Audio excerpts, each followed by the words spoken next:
പ്രിയപ്പെട്ട കുട്ടികളെ, കേരളം കലകളുടെ നാടാണ്. നമ്മുടെ കണ്ണൂർ പ്രത്യേകിച്ച്. കണ്ണൂരിനെ നമ്മൾ എങ്ങനെയാണ് വാഴ്ത്തുന്നതെന്ന് അറിയാമോ? തറികളുടെയും തിറകളുടെയും നാട്, land of lords and looms. എന്താണ് തറി എന്ന് പറഞ്ഞാൽ?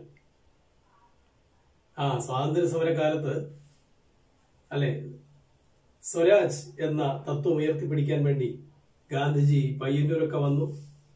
എന്നിട്ടോ നൂൽപ്പ് പഠിപ്പിച്ചു. പിന്നെ വടകരയിൽ വന്നു.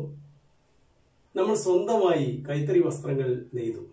അങ്ങനെ വസ്ത്രം നെയ്യാനുള്ള ചെറിയ ഉപകരണമാണ് തറി എന്ന് പറയുന്നത്. തിറയോ? തിറയും തെയ്യവുമെല്ലാം നമുക്കറിയാം അല്ലെ. തെയ്യം എന്ന് പറഞ്ഞാൽ തന്നെ ദൈവം എന്നാണ് ആ വാക്കിന്റെ അർത്ഥം. കണ്ണൂരിന്റെ മഹത്വം എന്ന് പറയുന്നത് ഓരോ കണ്ണൂർക്കാരന്റെ സ്വത്വത്തിലും തെയ്യമുണ്ട്. എന്താ ഈ സ്വത്വം എന്ന് പറഞ്ഞാൽ? നമ്മുടെ വ്യക്തിത്വം, നമ്മുടെ ഐഡന്റിറ്റിയാണ്. കണ്ണൂർക്കാരനോട് പ്രത്യേകിച്ച് തെയ്യത്തെക്കുറിച്ച് പറഞ്ഞു പഠിപ്പിക്കേണ്ട ആവശ്യമില്ല. തെയ്യം എന്നാൽ അത് ഒരു അനുഷ്ഠാന കലയാണ്. ഈ കലകളുടെ മഹത്വം തിരിച്ചറിഞ്ഞിട്ടാണ് നമ്മുടെ കണ്ണൂർ ഇപ്പോൾ ഫോക്ക്ലോർ അക്കാദമി സ്ഥാപിച്ചിട്ടുള്ളത്. ഫോക്ക്ലോർ അല്ലെ, സകല നാടൻ കലകളെ കുറിച്ച് പഠിക്കാനുള്ള ഇടമാണ് ഫോക്ക്ലോർ അക്കാദമി.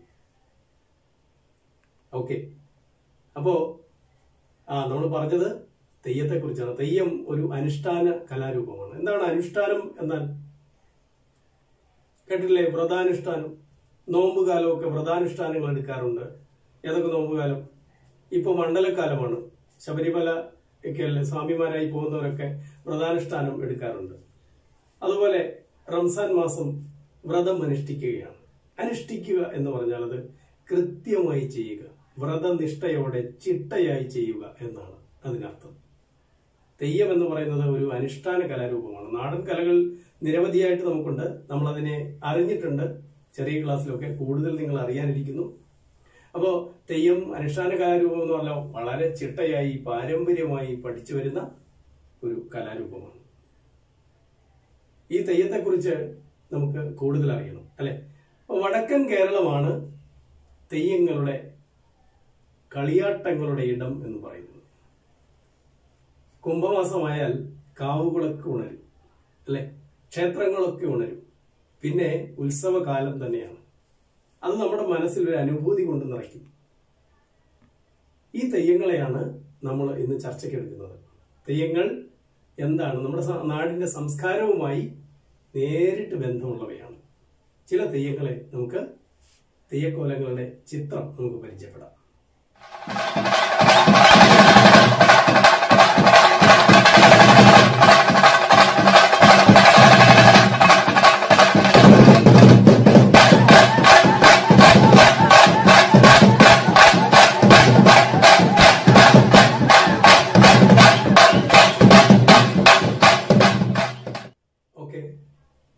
പ്രിയപ്പെട്ട കുട്ടികളെ, നമ്മൾ ഇന്ന് പരിചയപ്പെടുന്നത് ഉത്തര കേരളത്തിലെ ഏറ്റവും അധികം പ്രചാരത്തിലുള്ള കതുവനൂർ വീരൻ എന്ന തെയ്യത്തിന്റെ ഐതിഹ്യത്തെ കുറിച്ചാണ്.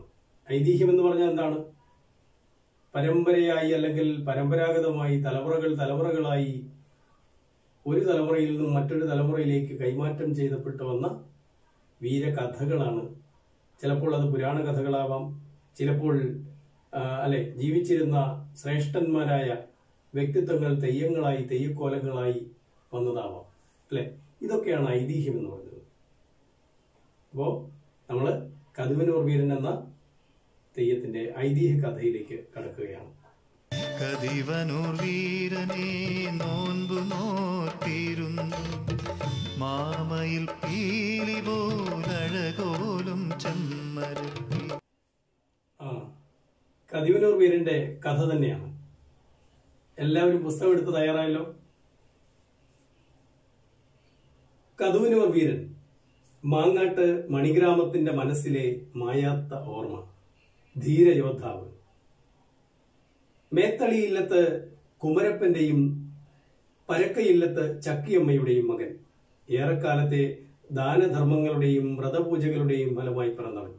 മന്ദപ്പൻ എന്ന് അവന് പേര് വിളിച്ചു. 12 വയസ്സുവരെ അവൻ കളിച്ചിരിയും കളരിയുമായി കഴിഞ്ഞുകൂടി. അസ്ത്രവിദ്യയിൽ അഗ്രഗണ്യനായി. മാനും നരിയും മേയുന്ന കാട്ടിൽ കൂട്ടുകാരോടൊപ്പവും ഒറ്റയ്ക്കും വേട്ടയാടി രസിക്കൽ മാത്രമായിരുന്നു അവന്റെ വിനോദം. കാര്യങ്ങൾ ഇങ്ങനെ പോയാൽ പറ്റില്ലെന്ന് കുമരപ്പന് തോന്നി. അവന് ചോറും പാലും കൊടുക്കരുത്. കോപിഷ്ഠനായ പിതാവ് പെറ്റമ്മയെ വിലക്കി. എങ്കിലും വാത്സല്യനിധിയായ അമ്മ അവന് രഹസ്യമായി ഭക്ഷണം വിളമ്പി. അങ്ങനെ ഇരിക്കെ ഒരർദ്ധരാത്രി വേട്ടയാടി തളർന്ന മന്ദപ്പൻ പടി കയറി വന്നു. അമ്പും വില്ലും മുറ്റത്തെ പടന്നപ്ലാവിന്റെ കവരിൽ സൂക്ഷിച്ച് അകത്തേക്ക് കാൽവെച്ചു. അച്ഛൻ ഈറ്റപ്പുലിയെ പോലെ ചാടി വീണു. അമ്മ അവർക്കിടയിൽ വേദനയോടെ തടുത്തു നിന്നു. അച്ഛൻ ആക്രോശിച്ചു. പണിയും തരവുമില്ലാതെ കാടുതെണ്ടി കുലവും പേരും കെടുത്തരുതു നീ.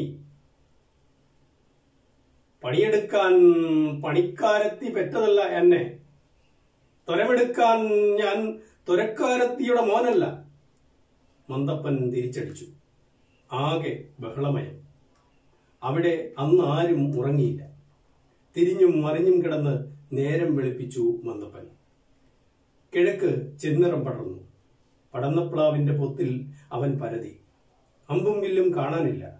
മുറ്റത്തിന്റെ ഒരു കോണിൽ ആയുധങ്ങൾ നുറുക്കിയിട്ടിരിക്കുന്നു. ഒരു നിമിഷം അവൻ നിശ്ചലനായി. പിന്നെ അമ്മയോട് ഉറക്കെ വിളിച്ചു പറഞ്ഞു, ആയുധം പോയതും ആയുസ് പോയതും എനക്ക് ഒരുപോലെയാ. അവൻ പടിയിറങ്ങി. ഇടനെഞ്ചു പൊട്ടി ചക്കിയമ്മ തിരികെ വിളിച്ചു. അവൻ പിൻവിളി കേട്ടില്ല. മുൻവഴി നോക്കി നടന്നു. നടന്നകന്നു. കുടകുമല കയറുകയാണ് കൂട്ടുകാർ. ഞാനും വരുന്നു, മന്ദപ്പൻ വിളിച്ചു ചൊല്ലി. കൂട്ടുകാർ കൂട്ടാൻ തയ്യാറായില്ല. മന്ദപ്പൻ നിർബന്ധം പിടിച്ചു. മനസ്സില്ലാ മനസ്സോടെ അവർ അവനെ കൂടെ കൂട്ടി. ഒത്തുവന്ന ഒരു തഞ്ചത്തിൽ പാതി വഴിയിൽ അവനെ മയക്കിക്കിടത്തി അവർ സ്ഥലം വിട്ടു. ഉറക്കമുണർന്ന മന്ദപ്പന് ചുറ്റും വിജനതയായിരുന്നു. സങ്കടവും നിരാശയും അവനെ മൂടി. അവൻ എഴുന്നേറ്റ് കാളക്കുളമ്പടി വീണ വഴിച്ചാലിലൂടെ നടന്നു. കാട്ടുമലകൾ താണ്ടി, കല്ലുമുള്ളുകൾ ചവിട്ടി. കൂട്ട് വന്യമൃഗങ്ങൾ മാത്രം. ആൾപ്പാർപ്പുള്ള സ്ഥലങ്ങൾ തെളിഞ്ഞു വന്നു. നാവ് വരളുന്നു, കാല് തളരുന്നു. മുന്നിൽ കണ്ട വീട്ടിൽ കയറി നീതി ചോദിച്ചു.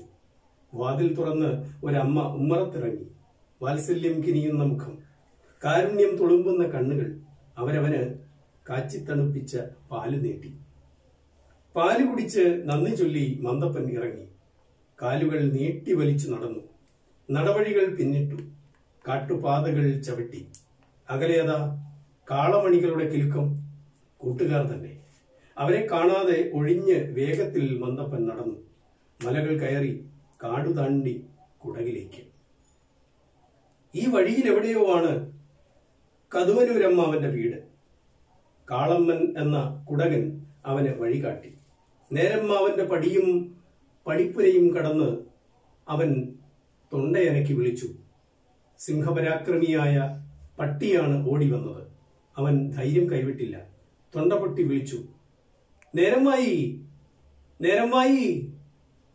വിളികെട്ട് നേരമായി ഇറങ്ങി വന്നു. സ്നേഹവാത്സല്യങ്ങളോടെ മങ്ങാട്ടെ മരുമകനെ മനം നിറഞ്ഞ് അവർ സ്വീകരിച്ചിരുത്തി. കൂട്ടുകാർ കുടകിന് പോകുന്നുണ്ട്. പൈതാഹം തീർക്കാൻ അരിയും വിറകും വേണം. മന്ദപ്പൻ കാര്യം പറഞ്ഞു. നേരമായി അരിയും വിറകും നൽകി. മന്ദപ്പൻ ഓടി കൂട്ടുകാർക്കരികിലെത്തി. അവർ പേടിച്ചു വിറച്ചു. അരിയും വിറകും വെച്ച് തിരിഞ്ഞോടി മന്ദപ്പൻ. കൂട്ടുകാരുടെ കണ്ണുകൾ നിറഞ്ഞു. അവർ സങ്കടത്തോടെ വിളിച്ചു. അവൻ കേട്ടതായി ഭാവിച്ചില്ല. തിരിച്ചെത്തിയപ്പോഴേക്കും നേരമ്മാവനും മകൻ അണ്ണുക്കനും വന്നു. അമ്മാവൻ മന്ദപ്പനെ നെഞ്ചോട് ചേർത്തു. ദൂരെ കുടകുമലക്കാട്ടിലെ പൂമരങ്ങൾ പലവട്ടം പൂത്തു തളിർത്തു. മാനം പലവട്ടം കരഞ്ഞു ചിരിച്ചു. അമ്മാവനെയും അമ്മായിയെയും സംബന്ധിച്ച് മന്ദപ്പനും അണ്ണുക്കനും രണ്ടല്ല. അമ്മാവൻ സ്വത്തുക്കൾ രണ്ടുപേർക്കും തുല്യമായി പകുത്തു നൽകി. മന്ദപ്പ, കയ്യിൽ കാശില്ലെങ്കിൽ ആണിന് വിലയില്ല മോനെ. 10 പണം തരാം, എള്ളു വാങ്ങണം. അമ്മായി അവന് പണം നൽകി. അവൻ എള്ളാട്ടി വിൽക്കാൻ കുടകങ്ങാടിയിൽ പോയി. വിറ്റ് തീർന്നപ്പോൾ കൈ നിറയെ കാശ്. മടങ്ങുമ്പോൾ അവൻ കേട്ടു ഒരു വർത്തമാനം. വെങ്കുടയ്യൻ മൂപ്പന്റെ കുടകപ്പട പൊയ്ത്തിന് വരുന്നു. മന്തപ്പന്റെ മനസ്സിൽ ഒരു മിന്നൽ പാഞ്ഞു. പടയാണ്, കരുതിയിരിക്കണം. അങ്ങാടിയിൽ നിന്ന് 5 കെട്ട് കന്നിയമ്പും കണയമ്പും അരക്കൻ വില്ലും വാങ്ങി. പോരും വഴിക്ക് കൊന്ന പൂത്ത പോലെ ഒരു പെണ്ണ്. കറുകനാമ്പെടുത്ത് കടിച്ചും തുപ്പിയും നിൽപ്പാണ് കന്നിപ്പെണ്ണ്. ഇത്തിരി വെള്ളം തരുമോ? അവൻ ചോദിച്ചു. വഴിയോരത്ത് വെള്ളമുണ്ടോ? കുടിയിൽ വന്നാൽ തരാം, അവൾ മൊഴിഞ്ഞു. അവൾ വേളാർകോട ചെമ്മരത്തി. അവന് മതിയാവോളം കുളിർത്തണ്ണീർ നൽകി. അവൻ യാത്ര പറഞ്ഞിറങ്ങി. പടിപ്പുരയിൽ കാത്തിരിപ്പാണ് നേരമായി. കഥയൊന്നും വിടാതെ അവൻ പറഞ്ഞു. പിന്നെ താമസിച്ചില്ല, ചെമ്മരത്തിയുമായി മന്തപ്പന്റെ മംഗല്യം നടന്നു. വീട്ടിൽ കയറി വന്ന വധുവിനെ അടുത്ത് വിളിച്ച് നേരമായി ഇങ്ങനെ ചൊല്ലിപ്പറഞ്ഞു. കേൾപ്പതിണ്ടോ നീ മകളെ ചെമ്പരത്തി, പെറ്റിട്ടെനിക്ക് 10 പലതും മക്കളില്ല. പെറ്റ കണക്കെ പോറ്റിന്ന് ഞാൻ എൻ്റെ മന്തപ്പനെ. മലനാട്ടിലെങ്കാനുള്ളവനാണെൻ്റെ മന്തപ്പൻ. അരിശം പാരം കൊടിയവനാണ് മന്തപ്പൻ. പൈച്ചാലവന് പൈതാകമൊട്ടു പുറത്തും കൂട. പാലിന് വരുമ്പോ പാല് കൊടുക്കണോ മന്തപ്പന്. ചോറിന് വരുമ്പോ ചോറ് കൊടുക്കണം മന്തപ്പന്. വീട്ടിൽ കലഹോ ഭാവിക്കല്ല ചെമ്മരത്തി.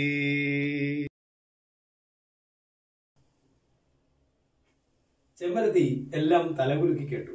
ചേർച്ചയോടെ സ്നേഹത്തോടെ അവർ കഴിഞ്ഞു പോന്നു. മലകളിൽ മഞ്ഞു പെയ്തു, മഴ പോയി, വെയിൽ തിളങ്ങി.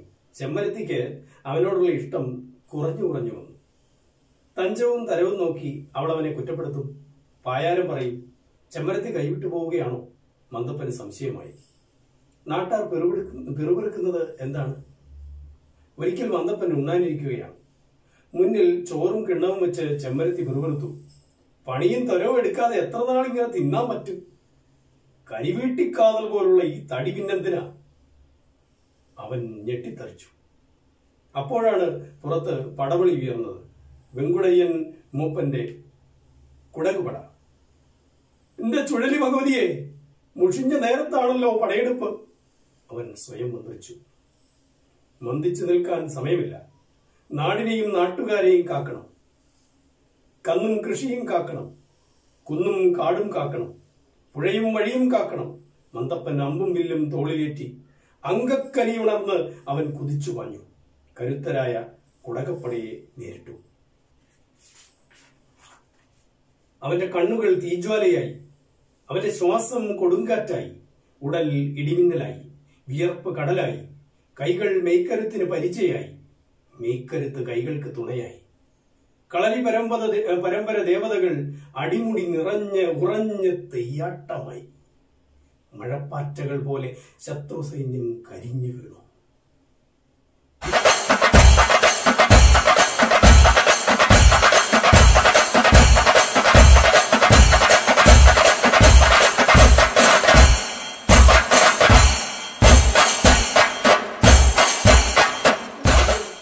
ഇതെന്തൊരു യോദ്ധാവ്! ഇതെന്തൊരു പൊയ്ത്ത്! അവർ അമ്പരന്നു പോയി. ജീവൻ ബാക്കിയായവർ തിരിഞ്ഞോടി. മന്തപ്പൻ പടജയിച്ചു.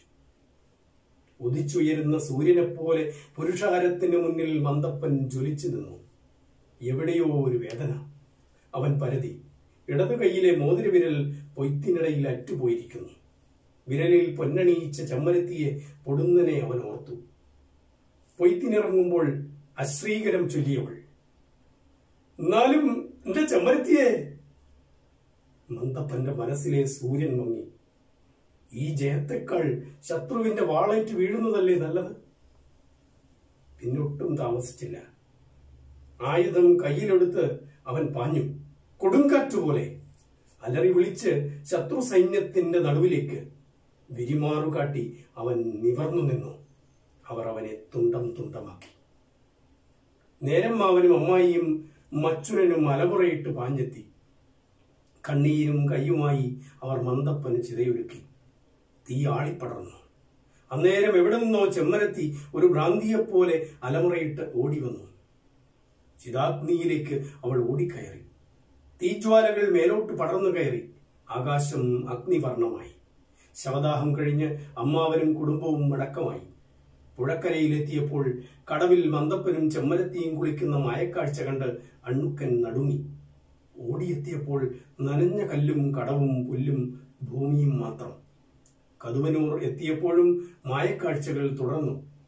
നട്ടുനനച്ച് വളർത്തിയ കദളിവാഴമേൽ അറ്റുതെറിച്ച വിരലും മോതിരവും. പടിഞ്ഞാറ്റയിലെ ആമേണപ്പലക തൊട്ടപ്പോൾ അണ്ണുക്കന്റെ ഉടലാകെ വിറച്ചു. അവനിൽ നിന്ന് വെളിപാടുകൾ ഉതിർന്നു വീണു. മന്ദപ്പൻ തെയ്യമായി മാറി. വീരഗാഥകൾ പാടി സ്തുതിച്ച ജനങ്ങളിൽ കതുവനൂർ വീരൻ ഒരാവേശമായി. പാഠം വായിച്ചു കേട്ടല്ലോ. കതുവനൂർ വീരന്റെ സാഹസികമായ കാര്യങ്ങൾ നിറച്ചിട്ടുള്ള ഈ ഐതിഹ്യം നിങ്ങൾക്ക് ഇഷ്ടപ്പെട്ട് കാണുമെന്ന് വിചാരിക്കുന്നു. ഒരുപാട് കാര്യങ്ങൾ നമുക്ക് ഇതിനെക്കുറിച്ച് നമ്മുടെ ഓൺലൈൻ ക്ലാസ്സുകളിൽ ചർച്ച ചെയ്യാനുണ്ട്. ഒരു പ്രവർത്തനം പറയാം. നമ്മൾ സാധാരണ ഗദ്യപാഠങ്ങൾ ആദ്യം ചെയ്യുന്ന പ്രവർത്തനം തന്നെ. പാഠഭാഗം വായിച്ച് 10 ചോദ്യങ്ങൾ നിർമ്മിച്ച് അടുത്ത ഓൺലൈൻ ക്ലാസ്സിലേക്ക് എത്തുക. നന്ദി.